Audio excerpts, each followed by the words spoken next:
Oh bonjour Internet, comment va? Un autre gros sujet que voilà, la scolarité. Et j'avoue, ça me tardait un petit peu d'en parler. En effet, disons-le tout de suite et de la manière la plus claire et la plus insistante possible, ma scolarité a été un véritable enfer doublé d'une catastrophe saupoudrée de tragédie. Et non, je n'exagère pas car en effet j'ai arrêté l'école quand j'avais à peine 17 ans et ce parcours s'est conclu avec deux tentatives de suicide.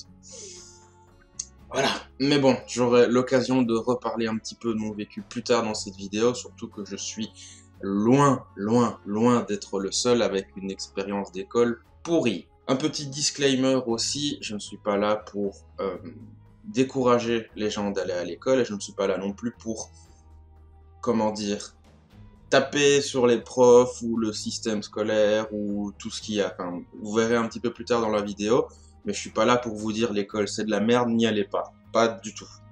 Tout d'abord, en quoi la scolarité représente un défi?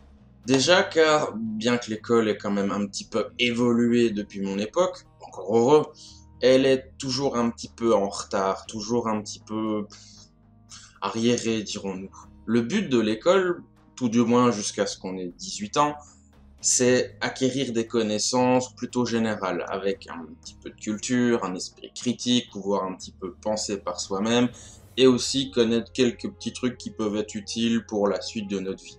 Comme par exemple avoir quand même une petite base en maths ou comment construire une phrase correctement, et bien entendu savoir lire et écrire quand même. Le problème principal de l'école, il est dans la forme, bien que le fond pêche un peu aussi. Mais c'est surtout que la façon d'enseigner est très traditionnelle et très bloquée, on va dire. C'est-à-dire, faut rester assis, faut écouter et répéter tout ce qu'on a entendu. Quand même un peu limité, basique et ça peut parfois être un peu compliqué aussi. Un exemple tout con pour illustrer ça, c'est combien d'entre vous ont du mal à rester assis pendant 8 heures par jour, hein, écouter un type vous noyer d'informations, de faits, faire des exercices ou des contrôles. Combien? Et ce, pendant genre 10 ans de votre vie minimum. Un autre exemple avec lequel moi ça avait tendance à être un petit peu pénible, c'est j'avais pas toujours facile à me concentrer dans la salle de classe. Aujourd'hui, par exemple, que j'ai 30 ans passés, que je fais des recherches ou que j'étudie des sujets, ça peut être notamment faire des recherches pour mon bouquin ou des trucs voilà qui m'intéressent et je vais regarder des informations et apprendre un petit peu plus. J'ai constamment de la musique dans les oreilles. Ça m'aide à me concentrer. Il y a genre un bruit de fond, je suis dans une ambiance et une atmosphère, et je suis un petit peu plus attentif et dans ce que je fais. À l'école, c'est pas vraiment possible. Encore une fois, je suis pas là pour faire un procès à l'enseignement et aux écoles, même si mon moi du passé serait choqué de cette déclaration et m'encouragerait à balancer un torrent d'insultes à l'encontre de toutes les écoles de la planète ou presque. Oui, brûlons-les toutes, moi! Je dis juste que c'est pas si simple que ça pour un enfant ou un ado de simplement suivre les cours à l'école. Et là, on parle juste de suivre les cours. Et c'est encore plus difficile quand cette personne est autiste. Parce que moi, j'avoue, quand j'ai découvert ça plus tard, quand j'ai eu mon diagnostic, à savoir les AVS, j'aurais adoré avoir une AVS. Et les AVS, faut le savoir, en Belgique, ça n'existe pas. Tout simplement. On n'en a pas chez nous. Ça m'aurait aidé énormément. Autant pour les cours que pour m'éviter de me faire tabasser à la récré ou par les profs ou que des gamins chantent quand je parlais de changer d'école. Inscris-toi, inscris-toi. Et là, je parle que de la primaire, hein, donc genre entre 7 et 12 ans. En secondaire, collège, lycée pour les Français, c'était pire. Pire, et une AVS m'aurait été aussi très utile là-bas, mais je sais pas si c'est possible à partir d'un certain âge. Parce que l'adolescence, donc quand on passe environ 12 ans, donc aux alentours de et à partir de 12-14 ans, c'est le moment où la cruauté monte d'un cran pour les petits jeunes. J'en prends encore un exemple avec moi. J'ai été moqué, ignoré en classe par les profs, mais les autres gamins, c'était pire. J'ai eu un couteau sous la gorge, littéralement, en pleine cour de récréation, et c'était pas rare du tout qu'ils se moquent ouvertement de moi en classe, encouragé par les profs. Bref, un AVS, ça aide, c'est génial. Et c'est pas que pour être studieux et concentré sur les cours et les devoirs et ce qu'on fait et tout ça, hein.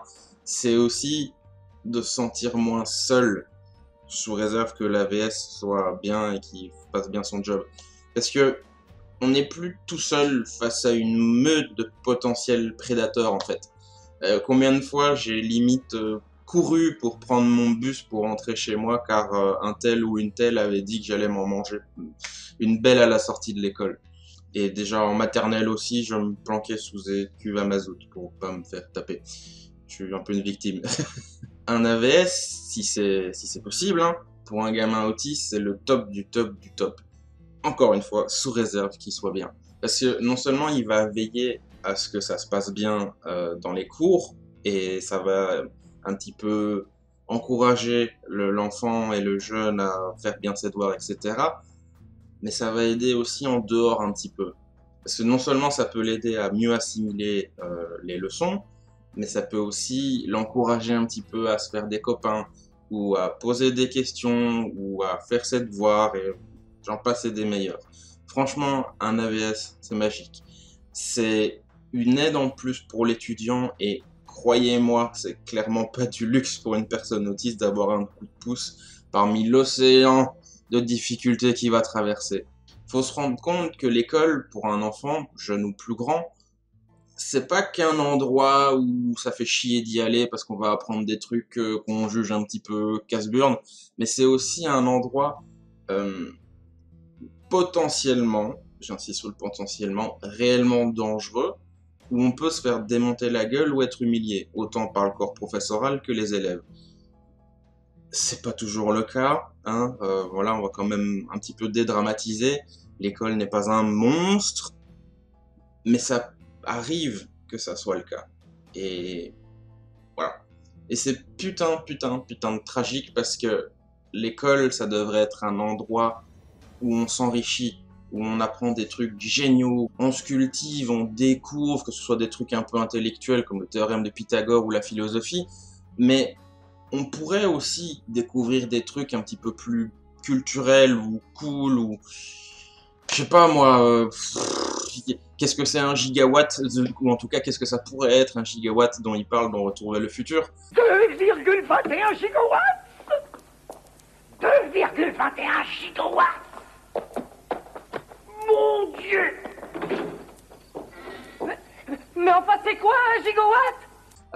Comment un sabre laser pourrait fonctionner, ou le pourquoi du comment de la politique de Game of Thrones qui est si centrale à l'histoire et les événements historiques, donc les vrais événements de l'histoire qui sont utilisés comme référence dans la série, comme par exemple le mariage rouge. En fait c'est une espèce d'énorme trahison de clan écossais, je mettrai la référence en visuel.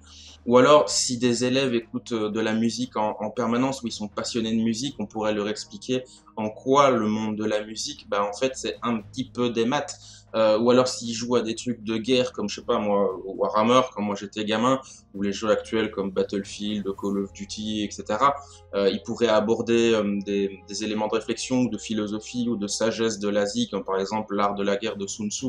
Ça c'est un vrai truc que je reproche aux écoles, c'est que encore de nos jours, ils se rendent pas compte que il faut donner envie aux gamins d'étudier des trucs ou de les rendre intéressants. Servez-vous de ce que les gamins et les étudiants aiment, qu'est-ce qui leur paraît un petit peu cool, et rendre la manière d'enseigner un petit peu plus intéressante, un petit peu plus oh mon Dieu, il connaît ça, ou il parle de ça, c'est trop bien. Je me souviens qu'en latin, même si j'ai globalement pas trop aimé ce que j'ai étudié, parfois la prof, elle utilisait des histoires en fait, où elle racontait des histoires pour expliquer ce qui se passait ou comment ça se passait à Rome à l'époque, comme l'enlèvement des Sabines par exemple, ou comment Jules César a été assassiné. Ça donne un peu plus envie d'aller en cours, ça encourage, ça rend le truc un petit peu plus excitant et un petit peu plus d'épices de c'est... Rien que là, j'ai trouvé genre une dizaine d'exemples easy peasy, quoi. Je veux dire, moi, quand j'allais en latin, ça me faisait chier, hein, mais je vais pas à l'école, pas du tout. Mais ça donne un peu plus envie d'aller en cours, tu vois, quand tu sais qu'on va te raconter des histoires sur les esclaves, le Sénat, l'enlèvement de Sabine ou je sais pas quoi. Même si tu sais que potentiellement tu vas devoir bosser sur une version super chiante et retenir toutes les formes de l'ablatif, du subjonctif de tel ou tel mot. Comme disait Albert Jacquard, être enseignant, c'est le plus beau métier du monde. Alors je sais que c'est les programmes, que c'est les grands décisionnaires tout en haut de la hiérarchie qui font que c'est comme ça.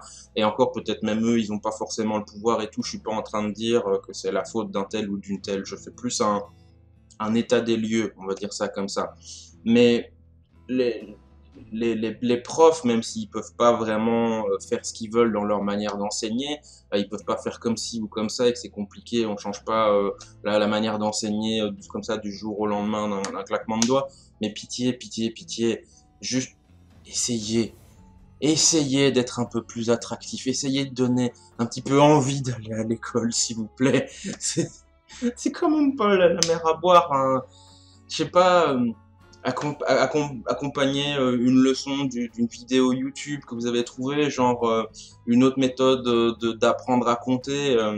J'avais vu ça, c'était une vidéo d'un truc asiatique, je sais plus si c'est chinois ou japonais ou j'en sais rien, où en fait ils font des espèces de lignes et ça forme des espèces de carrés ou de hashtags. Euh, et voilà, montrer que vous êtes là aussi, pas forcément pour briser les burnes des élèves et les endormir et les faire chier, que ce soit barbant et indigeste et qu'on y aille en mode s'il vous plaît, tentez des choses, s'il vous plaît. Parce qu'apprendre, c'est génial, c'est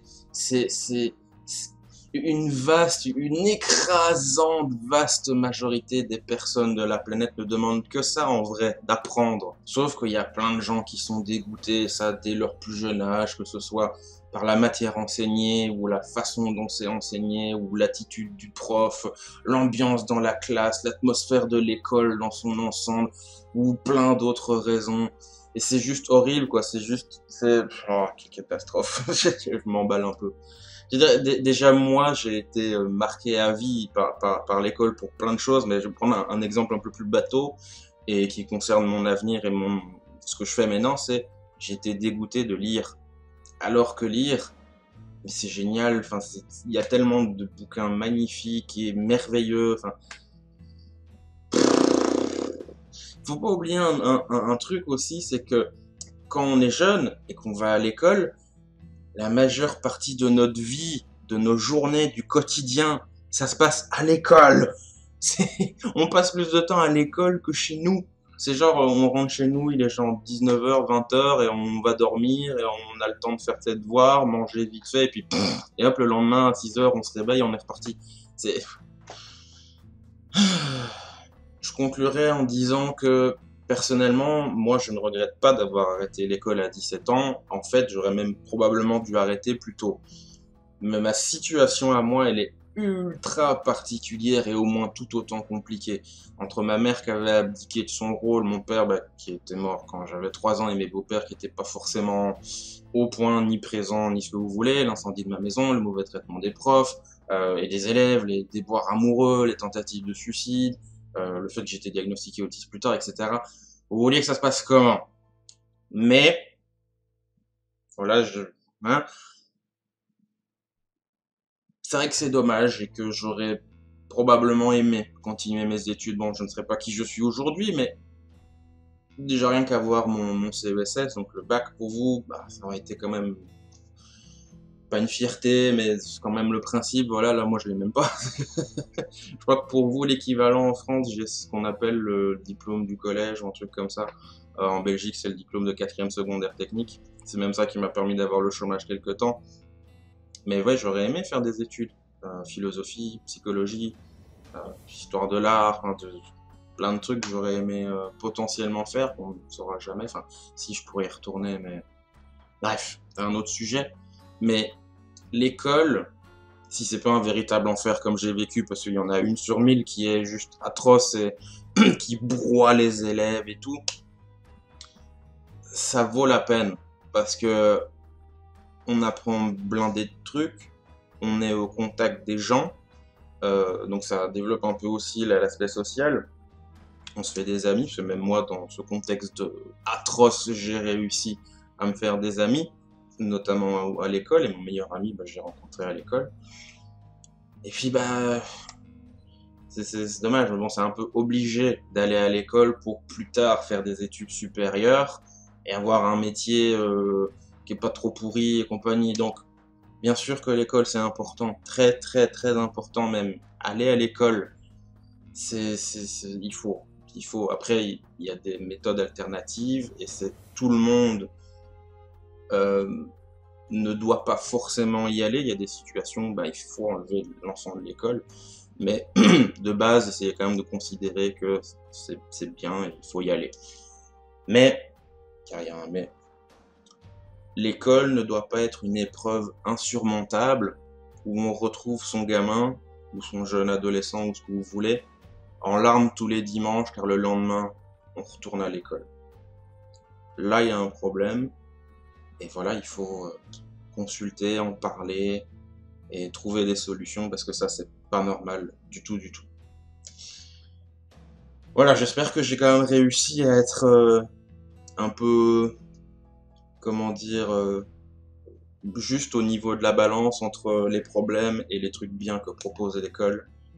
Mais je tenais à en parler aussi de ça, forcément. Vu mon parcours, encore j'ai pas tout raconté. Bref, prenez soin de vous. Au revoir Internet. Gros bisous. Mouah. Comme disait ma femme, hein. Vous voyez, j'ai une photo d'elle. Abonnez-vous, likez, partagez, appuyez sur la cloche, puis mettez un commentaire aussi, hein.